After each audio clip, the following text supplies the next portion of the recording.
Maman, d'où vient le soleil? Maman, est-ce que les filles peuvent être des robots? Pourquoi les vers de terre n'ont pas de visage? Pourquoi quand tu coupes les fleurs, elles meurent? Et pourquoi les enfants sont petits? Maman, maman, pourquoi on ne voit pas les anges?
J'ai peur d'être dépendante. J'ai peur de mourir. J'ai peur des gens heureux dans ce monde. J'ai peur du temps que je passe à avoir peur. Quand j'étais petite, j'avais une valise de secours.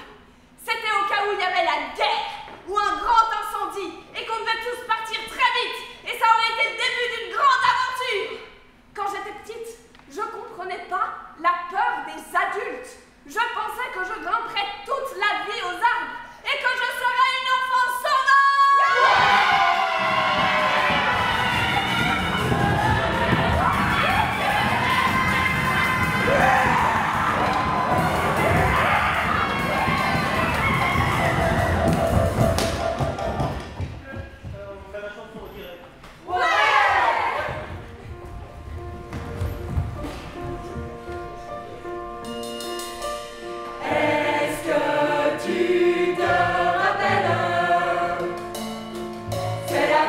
Tu as passé une grande partie de ta vie.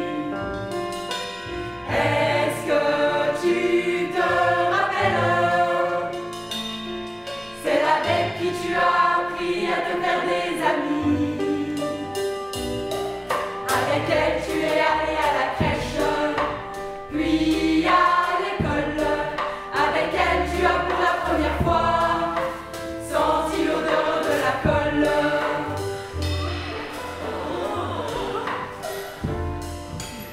Est-ce que tu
heureux.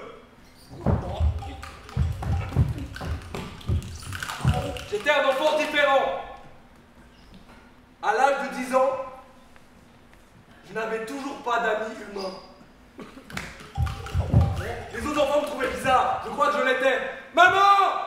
Je m'ennuie! Pourquoi il faut se coucher à 19h, maman?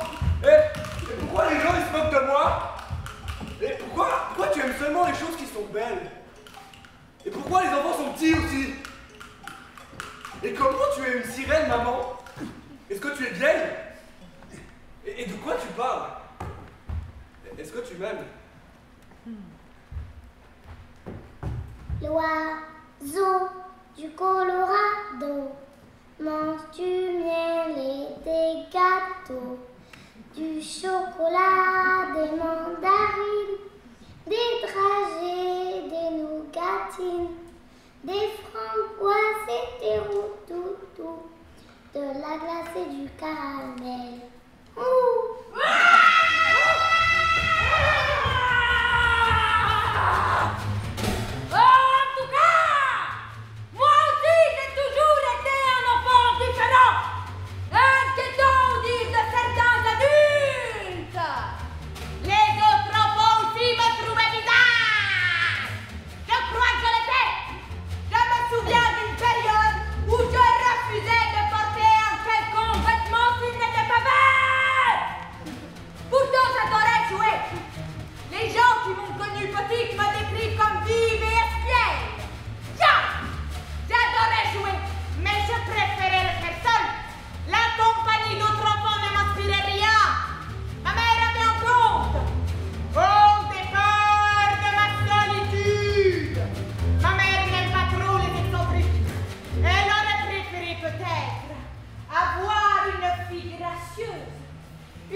Surtout quand ils sont saupoudrés de haine et de détresse comme seule maman on sait les faire.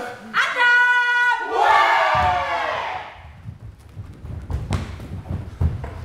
Alors oui, j'aime les gnocchis.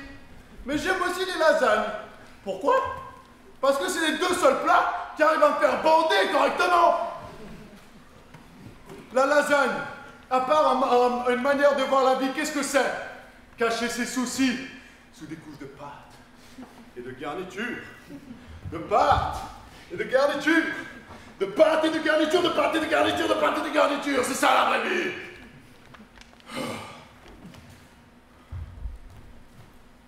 Depuis l'âge de 10 ans, je me pose des questions philosophiques complexes.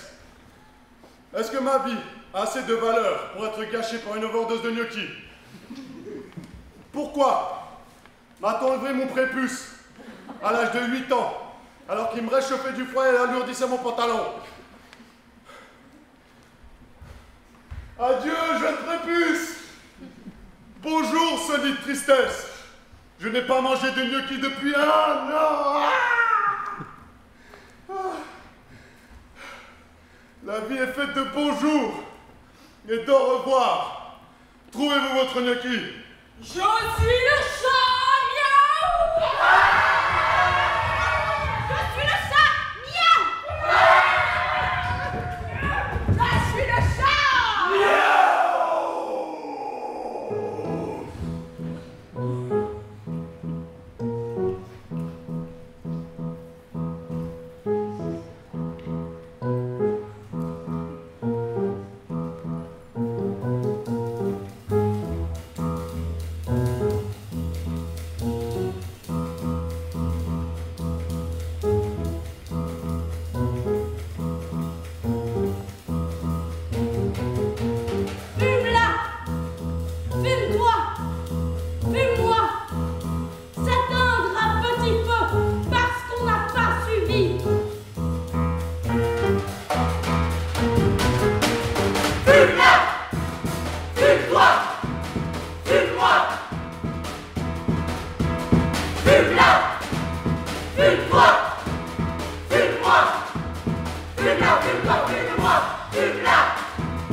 Je suis accrochée au guidon de mon tricycle et je fais le tour du balcon. Mon bolide fonce à des années-lumière de la Terre. Je dois me rendre de toute urgence à la planète Vulgus où se joue le sort de l'humanité. Je n'aurai aucune peine pour les monstres monstrueux. D'ailleurs, bien fixé sur mon guidon, mes pistolets à laser me permettront de pulvériser tous les vulgaires vulgusiens.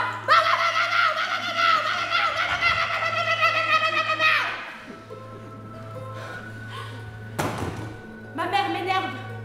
Sa présence me rappelle que je suis toujours à la maison et non pas dans l'hyperespace. Mais c'est pas grave. Mes yeux la transforment aussitôt en un gnome spatial, horrible à écailles de morue et aux yeux de mouche. Et je pédale et je fonce, libre comme l'air. Calme-toi et roule moins vite, me hurle le gnome.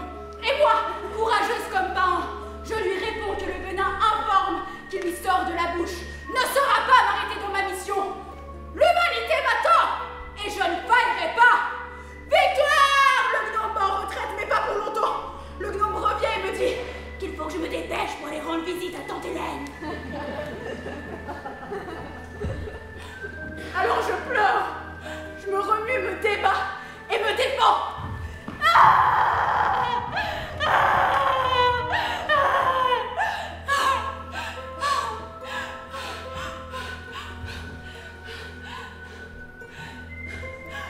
Mais rien à faire. Et me voilà dans l'ascenseur, en compagnie du gnome. Et on descend les 5 étages. Le temps passe. Maman! Maman! Maman! Maman! Maman, viens, j'ai une histoire à te raconter, maman, viens, j'ai une histoire, viens avec moi. Oh, maman. Belle, maman. Maman, c'est pas grave. On va s'asseoir là et je vais te dire.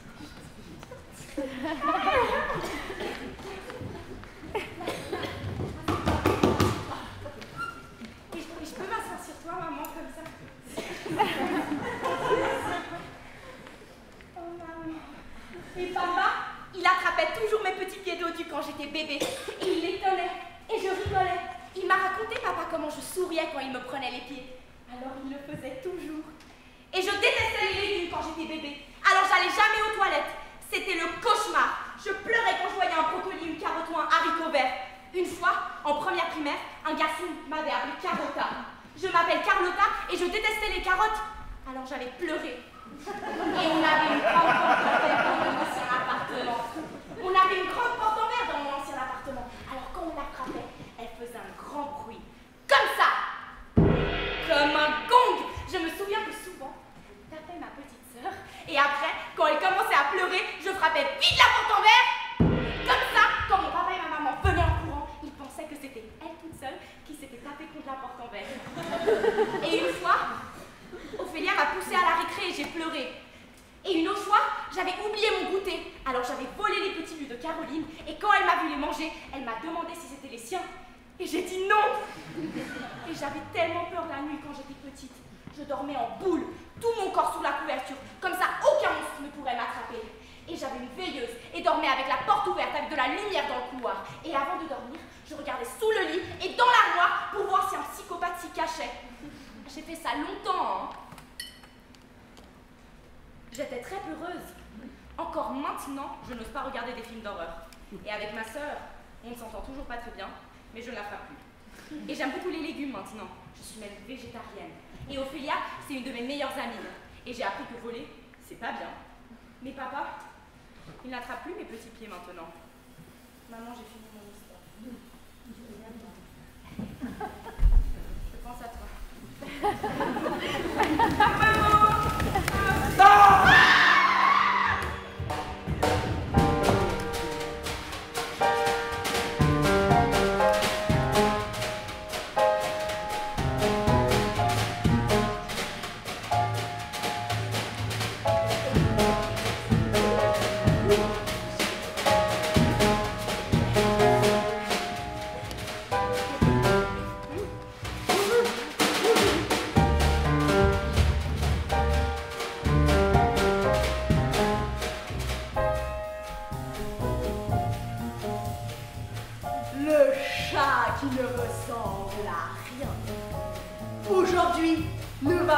très bien.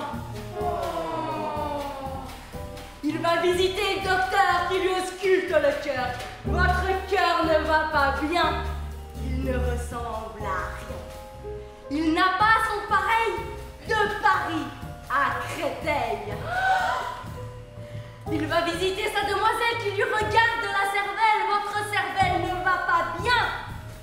Elle ne ressemble à rien. Elle n'a pas son contraire sur la surface de la terre. Oh! Voilà pourquoi le chat qui ne ressemble à rien est triste aujourd'hui et ne va pas bien. Oh, ça va!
Dimanche 30 novembre 2008.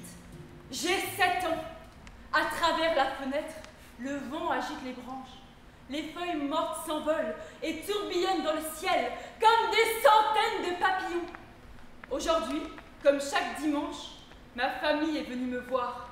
Et avant leur arrivée, j'avais préparé une tarte aux pommes avec ma voisine de chambre. Je mets toujours tout en place pour qu'ils passent un bon moment et qu'ils oublient toutes leurs préoccupations. On a passé l'après-midi ensemble. On a joué aux cartes. Et devinez quoi? Je les ai tous battus à plate couture. J'ai également vu mon frère. Ça faisait des jours que je ne l'avais pas vu. Une éternité selon moi. Ensemble, on a ri toute la journée. On a joué innocemment et gaiement, comme des frères et sœurs. Puis quand on a commencé à être fatigué, on s'est caché dans un coin et on s'est raconté des secrets pendant des heures. Il m'a parlé de l'école et de ses camarades, comme je rêvais d'y retourner, moi, à l'école, et de revoir mes amis. À la fin de la journée, ils sont tous repartis. Et avant de s'en aller, ma mère m'a prise dans ses bras et m'a serré très fort contre sa poitrine. Tellement fort que pendant quelques secondes, je ne pouvais même plus respirer. Mais ça, c'était un détail. Je ne lui ai rien dit. Je savais que mes parents étaient tristes et inquiets. Et bien sûr, je les comprenais. Mais moi, je refusais toute tristesse. Moi, je voulais pas pleurer. C'est vrai, pourquoi pleurer?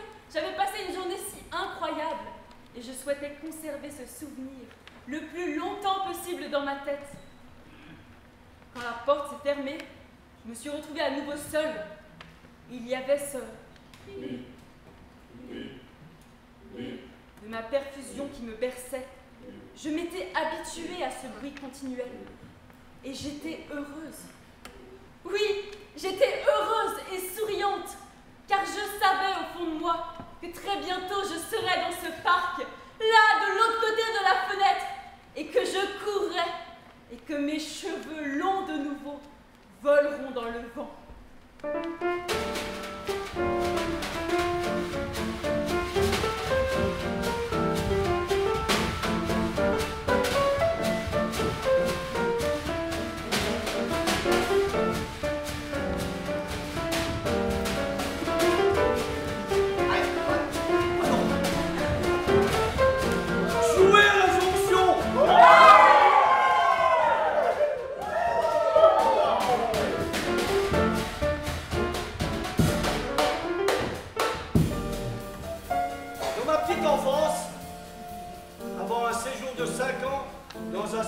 sanatorium pour enfants tuberculeux à l'ESA.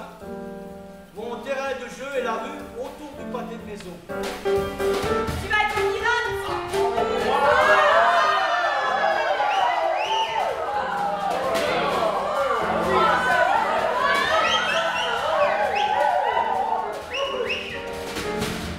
Il y a peu de voitures dans les années 50 et les trottoirs sont assez larges pour s'y amuser sans danger.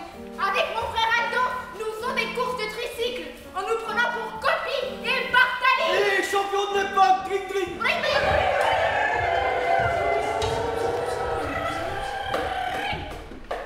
Au coin de la rue se trouve le laitier, en remontant le boucher, et puis l'épicerie, anciennement épicerie Piccone. Du nom de mon grand-père italien. Et sur le trottoir d'en face, le magasin de radio Poste à Galène, tenu par Paul Valdiguière, un copain de mon père. C'est lui qui m'offrira une toute petite radio pour distraire mes dimanches après-midi au sanatorium de l'ESA. Au centre du pâté de maison, la cour de l'imprimerie de la Tribune de Genève est le lieu où le football entre gamins est roi. Une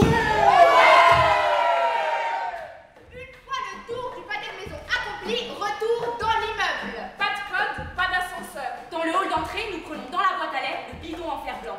Et avant d'entamer la montée, nous tirons au passage sur la ficelle du panier à commission pour faire croire aux voisins âgés du 4e que les courses sont arrivées. La cave est réservée pour le bois et le charbon. Parfois, mais rarement, comme lieu de punition. L'appartement au 3e est plein comme un œuf. C'est dans ce 4 pièces que vit ma famille. 4 adultes, 3 enfants. Pas de place pour jouer dans les chambres. Et le soir, nous les 3 enfants, nous défilons en fanfare en suivant notre mère qui nous mène jusqu'au lit. Rentrons plan, plan, plan, plan, plan, plan, plan, plan, plan, plan. Si. Et avant d'aller se coucher, nous récitons un Je vous salue Marie. Je vous salue Marie, pleine de grâce. C'est aussi une maman, nous dit notre maman. Non loin de la maison se tiennent des hangars en bois abandonnés par l'armée du salut. C'est notre terrain pour jouer à la guerre. Japonais contre américains.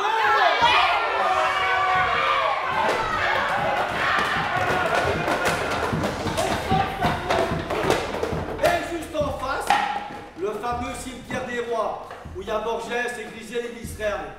Et où j'ai enterré avec ma sœur Anne-Marie un chat et 2 tortues.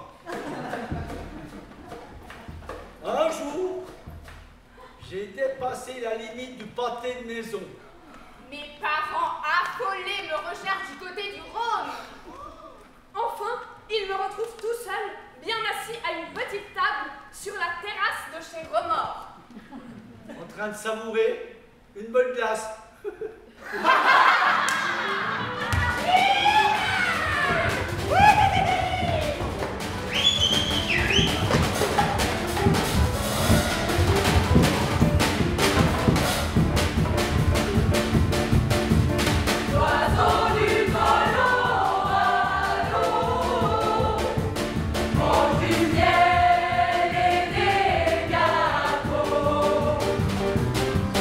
Chocolat, des mandarines.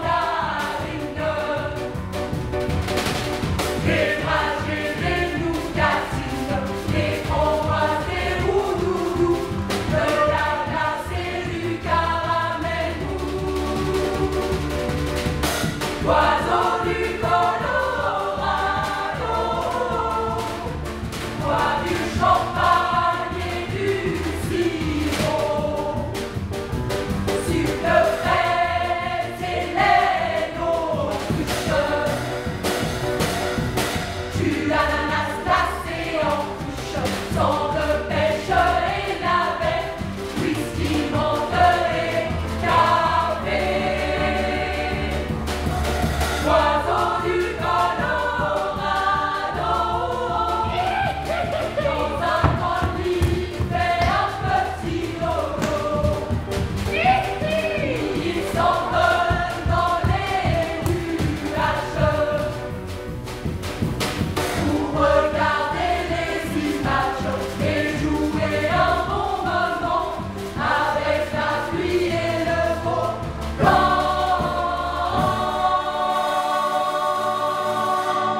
rien de bien méchant. Tu passais de main en main, du berceau à la poussette. Tu tombais par terre tout au plus.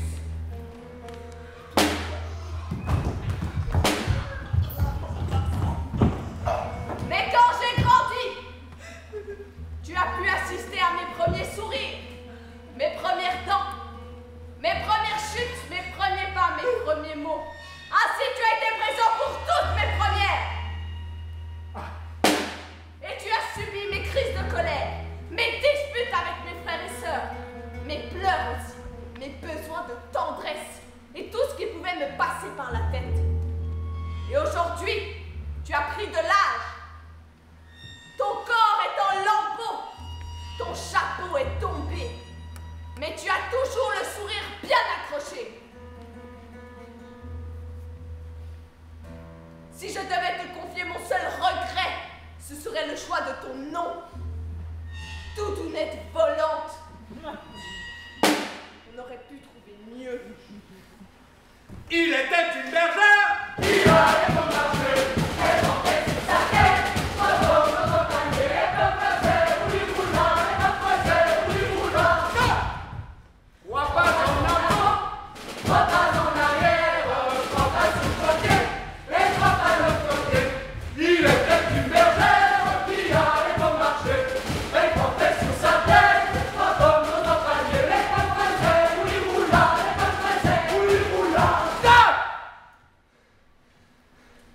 Tu sauras quand tu seras grand. N'est-ce pas là la phrase type d'un parent qui ne sait pas ou ne veut pas expliquer quelque chose à un petit? Mais mon petit, tout ça tu sauras quand tu seras grand. On m'avait pas prévenu, moi, que je verrais le rocher de la baleine que comme un simple rocher. On m'avait pas prévenu que je ferais plus de cabane. Les gars, on fait une cabane? Ouais!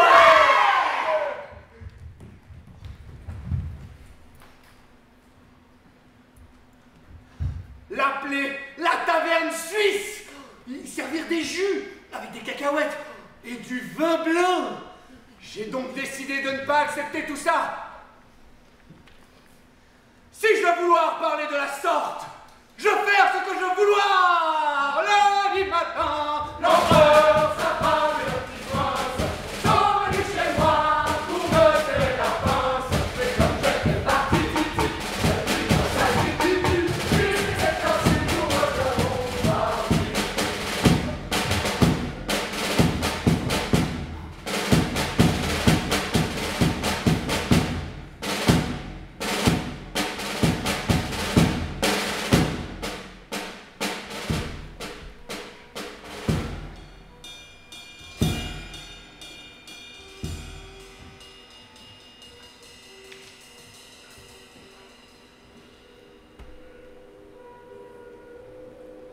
La clope au bec.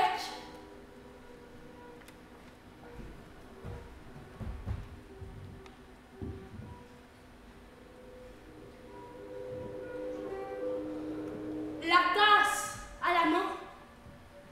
Elle regarde le matin de sa fenêtre gigantesque.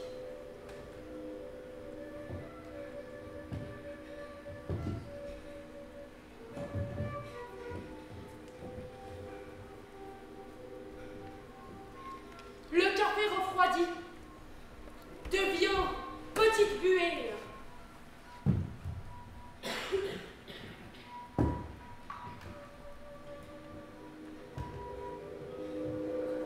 Qui s'envole et partir dans la rue embrumée.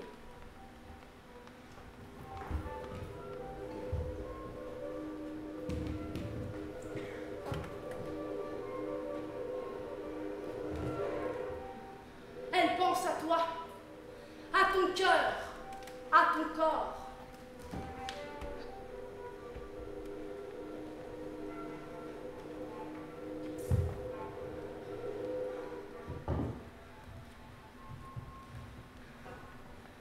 Elle pense à toi, à ta douceur, à ton odeur.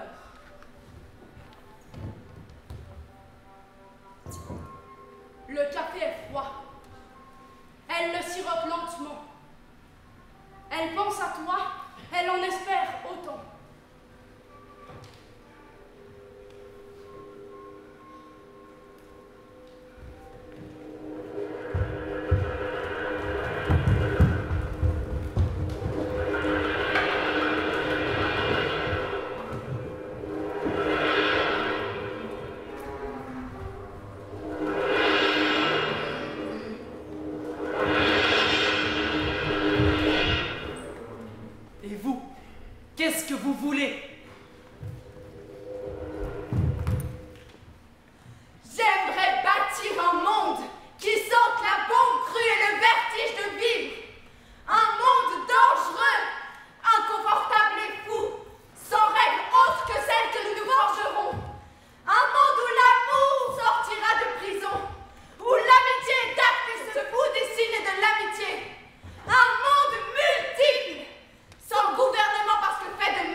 Je suis asthmatique.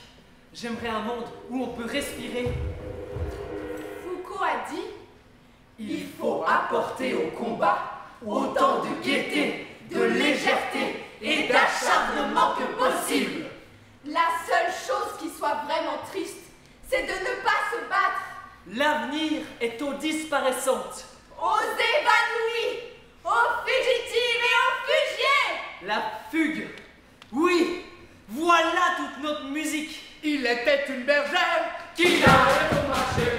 Elle portait sur sa tête un pommeau d'empaillé. Les refaiseurs, les moulins, les refaiseurs, les moulins, les refaiseurs, les moulins, les refaiseurs, les moulins.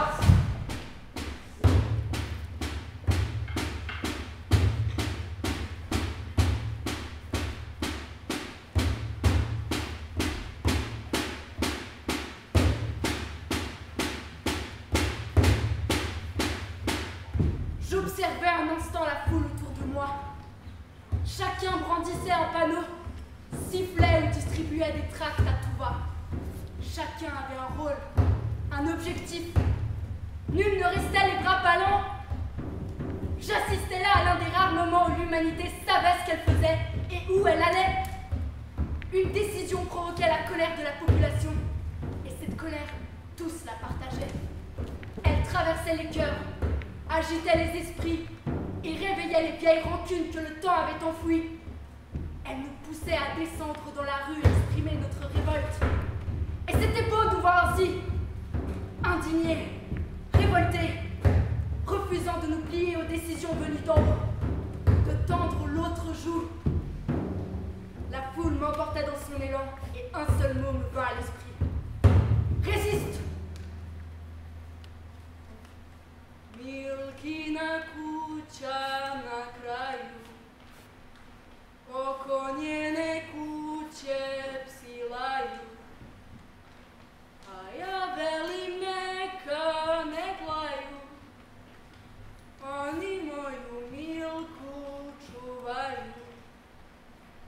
A ja velim neka ne glaju, oni moju Milku čuvaju.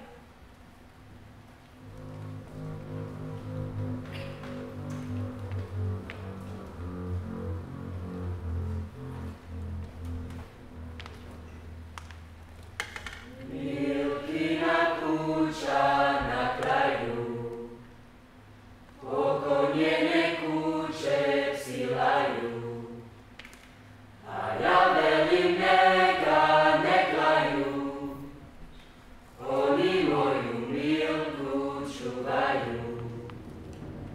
A ja velim neka ne klaju, oni moju.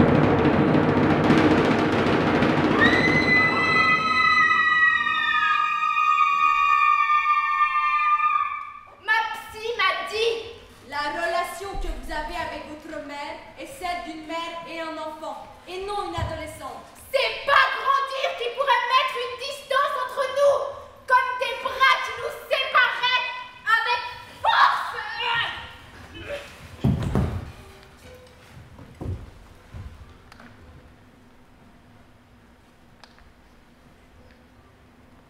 Toujours nichés dans un coin de ta peau, nous nous mettons à l'abri du temps. Toujours ce sentiment si fort d'être ton petit, comme on dit des animaux. Un jour, quand j'étais petite, j'ai pris conscience de l'infini du monde. J'avais l'image d'oiseaux qui passent au-dessus d'un cimetière. L'infini si angoissant, car je me rendais compte que nous sommes si petits. Mais ce sentiment qui nous lie, maman, serait-il si dérisoire? Et quand tu vas mourir, maman, je te verrai plus jamais. Toi et moi, on est devant un escalier. Le vertige d'un escalier est terrifiant. Tu tombes!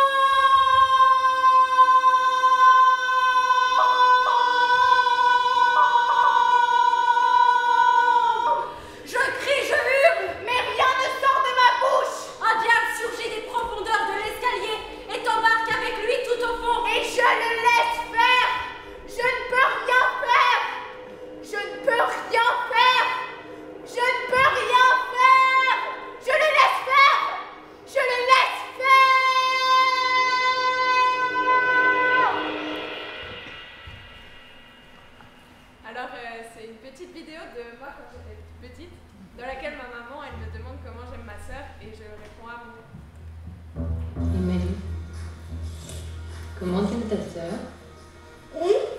t'aimes ta sœur Nala? Amour.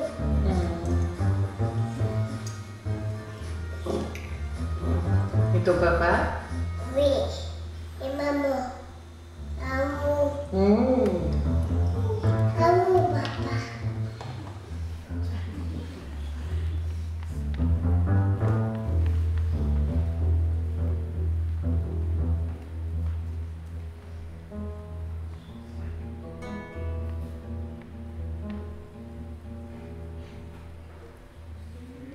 Petite fille traversée par un sentiment fort qui l'emporte, trop puissant pour ce petit corps. Une petite fille, la poitrine agitée de frissons, sous l'effet de ces cœurs qui battent à l'unisson. Une petite fille joyeuse, animée par un seul but, rendre heureux ses êtres protecteurs sans passer par la lutte.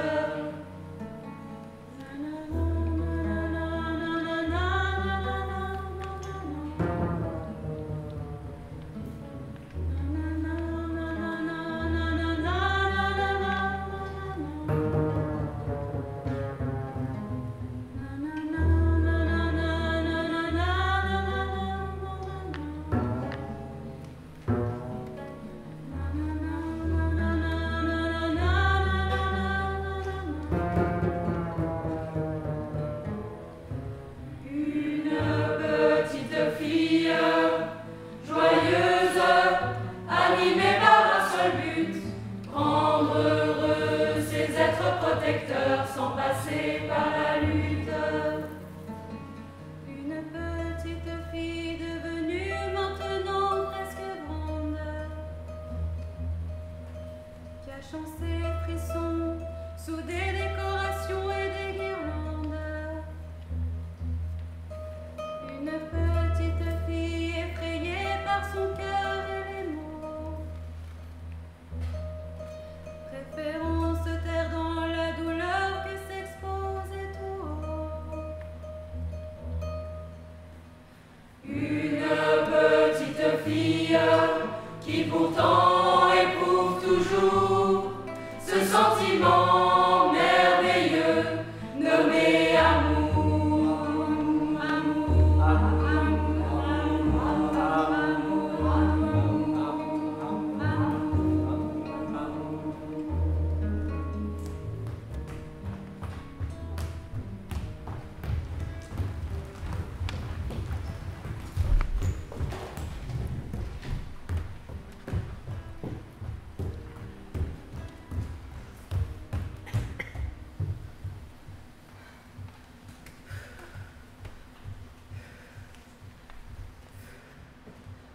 J'aime la ligne verte au petit matin, surtout en hiver, lorsqu'il fait encore nuit et que je m'y engage à toute vitesse.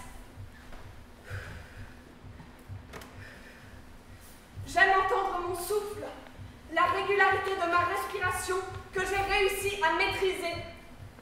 Quelle distance ai-je parcourue depuis mes 12 ans sur ce trait de nature? Plusieurs milliers de kilomètres sans doute. Il faudra que je m'amuse un jour à compter.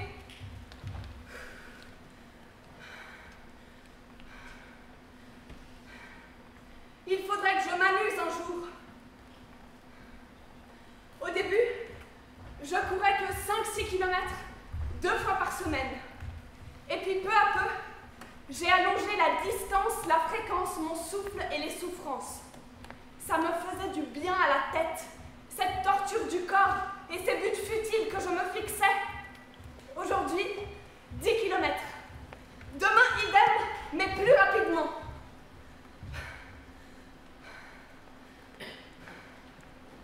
Est-ce qu'on fuit quand on court?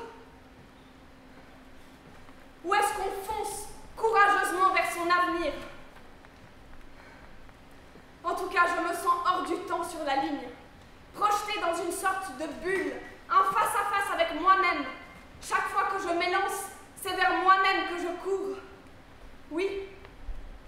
ligne verte, je ne triche pas, et peu à peu, le silence se fait.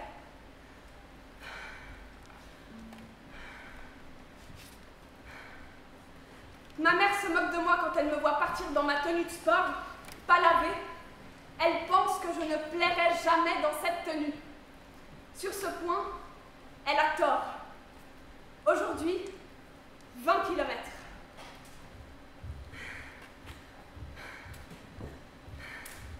Je l'ai déjà fait sans autre but que de courir 20 km en moins de 2 heures.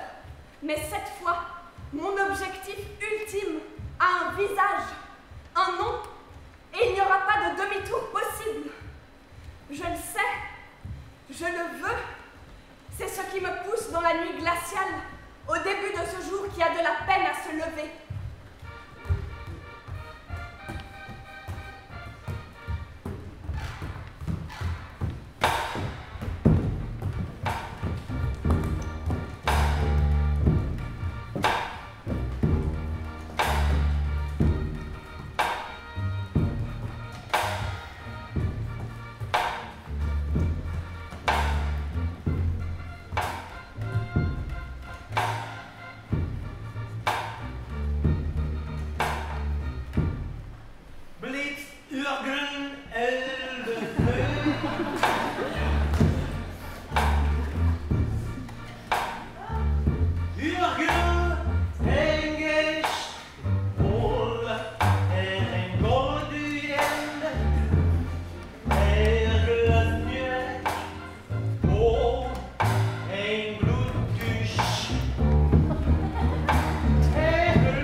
Ça commence toujours comme ça.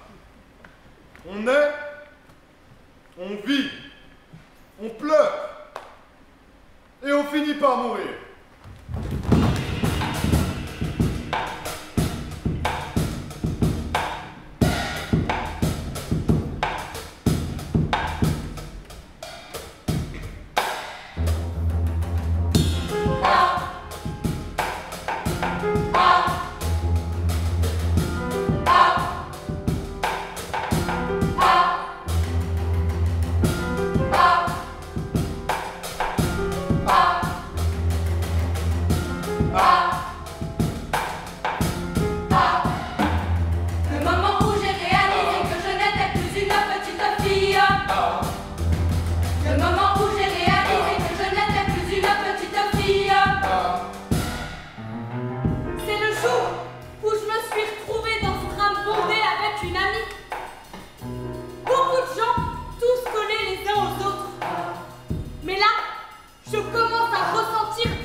J'étais innocente et tout cet univers n'existait pas.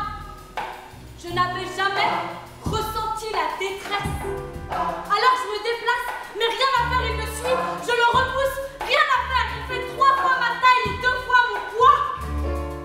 J'étais si jeune et j'arrivais à ressentir des mains qui ne devraient pas être là. Des mains qui touchaient un corps qui ne leur appartenait pas. Le moment où j'ai réalisé que je n'étais plus une petite fille.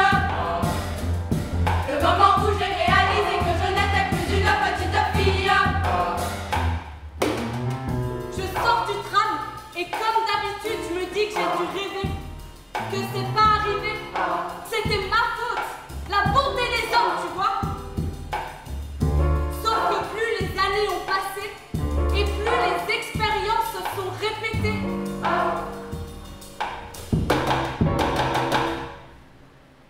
Alors, je me suis mise à me poser des questions. Et si la rue n'appartenait qu'aux hommes?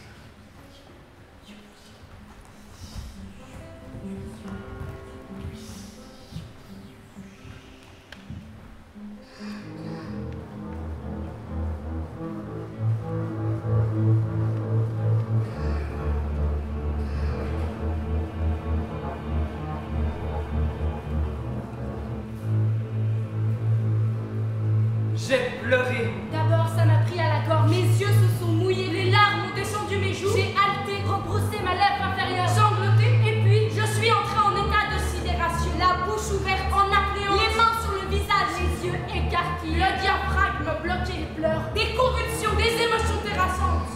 Et puis ça s'en va. Comme une grande vague solitaire qui me soulève et puis me laisse tranquille sur le sable.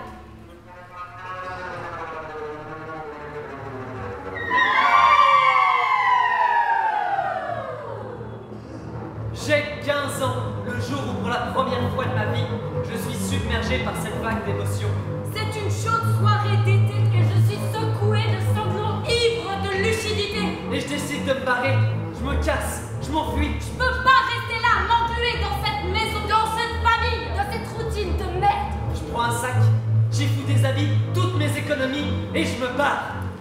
Je fugue. 11h30, merde, le dernier bus pour la ville part dans 3 minutes. Je cours à travers le village, je le vois, je lui fais de grands signes. Je l'ai. Je suis assis dans le bus, un sous-marin lumineux qui traverse la campagne comme le fond d'un océan. Minuit, de toute façon il n'y a pas de bus retour avant demain matin, alors merde, on continue. 1h du matin, gare Cornavin. Je monte dans le premier train. À la gare suivante, je vois un immeuble avec une enseigne auberge de jeunesse. Je vais dormir là. Tu veux dormir ici? T'as vu l'heure? T'as quel âge d'abord? 15 ans. T'as une décharge de tes parents? Non, rien. Je suis en voyage, vous comprenez? Alors mon petit gars, en dessous de 16 ans, sans une décharge de tes parents, j'ai légalement pas l'autorisation de t'accepter. D'accord?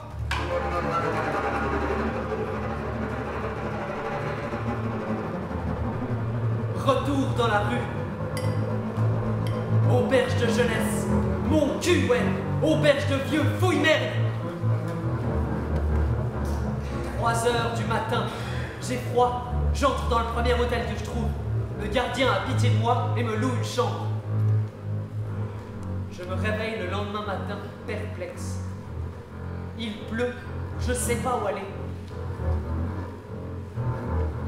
Tant pis. Tant pis, je rentre. Tant pis pour cette fois. Je fuguerai mieux la prochaine fois. Je partirai plus loin, plus longtemps. J'ai jamais raconté cette histoire à personne.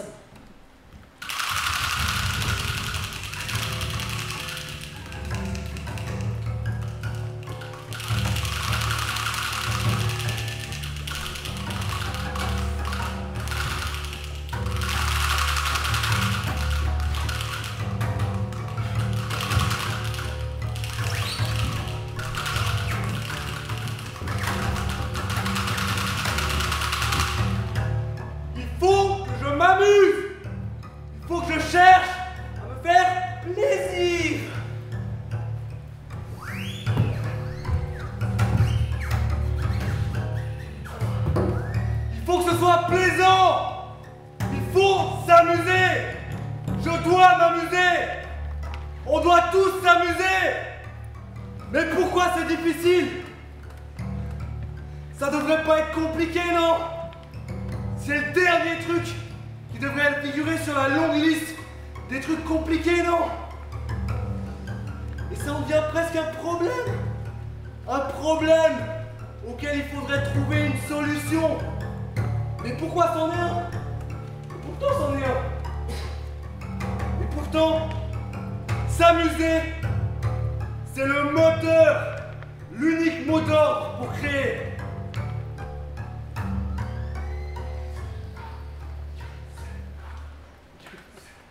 Abu Gazelle, il a Romir, il a Roseille, à la Nigel, à la Thérèse, à la Mira, à la Thérèse, et la Génie, Rose de Thérèse et Camira. T'as la Tara, Mira, la boue.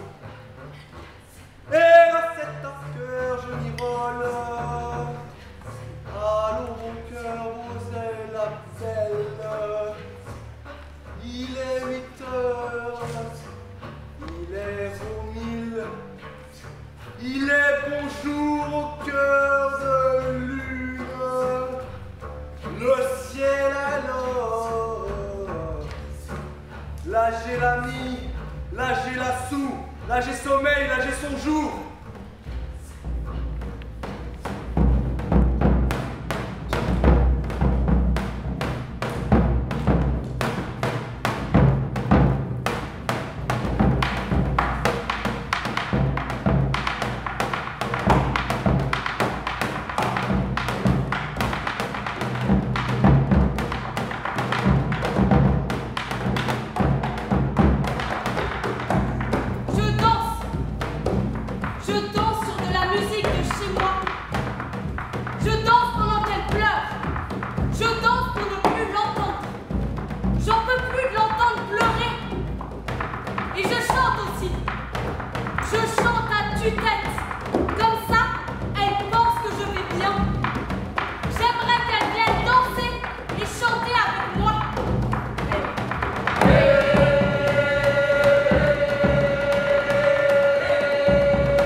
À s'échapper de nos lèvres moribondes peut très bien être un poème. C'est ce qu'écrit l'essayiste Joseph Brodsky, ou quelque chose d'approchant, je cite de mémoire. Brodsky dit que le poème est comme un moyen pour appréhender le monde. Le poème serait alors plus qu'une fin, un moyen pour connaître le monde par cœur. Comme s'il était conscient de la fragilité et de la malhonnêteté des facultés humaines, le poème pointe la cible de la mémoire, car la mémoire est généralement la dernière chose à disparaître lorsque toute notre existence autour de nous se décompose. Là encore, je cite de mémoire. Quand j'allais voir ma grand-mère à la rue de la Coulouvrenière, j'avais l'habitude, un peu comme le petit chaperon rouge, de lui apporter des petits cadeaux pour la maison. Elle lui apportait de la confiture, du fromage et du saucisson. Et du panettone. Mais à l'occasion de l'une de ses visites, elle a apporté des livres. Des cajots remplis de livres. Car sa grand-mère aimait beaucoup lire. Et ce qui arriva lors de cette visite lui a rappelé une émission hollandaise de la chaîne VPRO qu'elle avait vue quelques années plus tôt. L'émission s'appelle « De la beauté et de la consolation ». Van der Schulein in den Trost en néerlandais. De la beauté et de la consolation. Dans un des épisodes, le journaliste Wim Kaiser interviewe le professeur de littérature George Steiner. J'ai retrouvé l'épisode sur internet et je l'ai téléchargé sur mon ordi. J'en devins obsédé. Tous les jours, je le revoyais et comme un gamin, je l'ai appris par cœur. George Steiner, assis dans un fauteuil. Derrière lui, une étagère encombrée de livres. Il porte une chemise à rayures grises et blanches. C'est l'image type du vieil érudit. Mais parfois, il arbore une expression enfantine. George Steiner, de la beauté et de la consolation, début de citation. 1937. Congrès des écrivains soviétiques. La pire année. Les gens tombaient comme des mouches. Les amis de Boris Pasternak se réunirent autour de lui et lui dirent: si tu parles pendant le congrès, ils t'arrêteront. Et si tu ne parles pas, ils t'arrêteront quand même. Pour insubordination ironique. 2000 personnes étaient présentes. Jdanov, l'assassin politique stalinien, était assis sur scène. Le congrès dura 3 jours, et durant 3 jours, tous les discours disaient « Merci au frère Staline. Merci au père Staline. » Et pas un seul mot de Pasternak.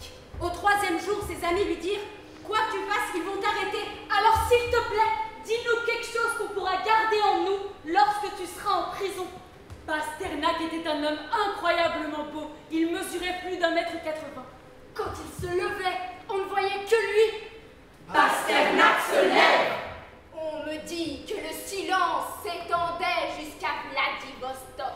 Et quand Pasternak monta sur scène, il lança un numéro.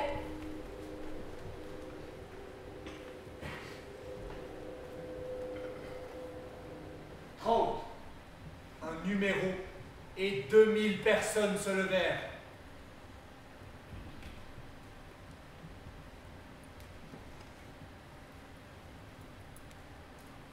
C'était un sonnet de William Shakespeare que Pasternak avait traduit en russe et dont les Russes disent encore aujourd'hui que c'est l'un des grands textes de la langue russe. Mais c'est du Shakespeare, c'est une traduction. When to the sessions of sweet, silent thought, I summon up remembrance of things past. I sigh the lack of many a things I sought, and with old woes, new wail my dear time's waste. Then can I drown an eye, unused to flow, for precious friends hid in death's dateless night, and weep afresh love's long since cancelled woe, and moan the expense of many a vanished sight.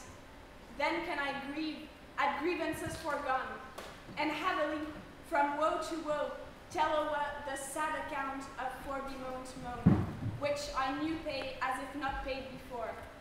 But, if the while I think on thee, dear friend, all losses are restored and sorrows end. When to the sessions of sweet silent thought, I summon up remembrance of things past. Un sonnet de Shakespeare sur la mémoire. Et quand Pasternak lança le numéro, 2000 personnes se levèrent et récitèrent par cœur le sonnet. Cela voulait dire « Vous ne pouvez pas nous toucher, vous ne pouvez pas détruire la langue russe, Vous ne pouvez pas détruire Shakespeare. vous ne pouvez pas détruire le fait que nous sachions par cœur ce que Pasternak nous a donné. » Et Pasternak ne fut pas arrêté. George Steiner dit « Je crois que nous sommes ce dont nous nous souvenons. » Et ce qui est en nous Il ne peut pas nous prendre. Au XXe siècle, nous avons appris qu'on pouvait tout nous prendre. Notre maison, notre famille, Notre gagne-pain. Nous avons appris que nous sommes des vagabonds. Nous avons appris que dans ce monde, nous ne sommes que des proies traquées. Mais ce que nous portons en nous, the sons of bitches ne peuvent pas l'atteindre. Voilà pourquoi j'ai pensé à ma grand-mère. Sa grand-mère Marie, qui naît en Italie en 1905. qui vient à Genève dans les années 30 pour fuir les fascistes, Qui a connu la migration. et l'exil. Qui a tout perdu. Combien de fois? Elle disait comme George Steiner. Mais ce que nous portons en nous La poésie. The sons of bitches. ne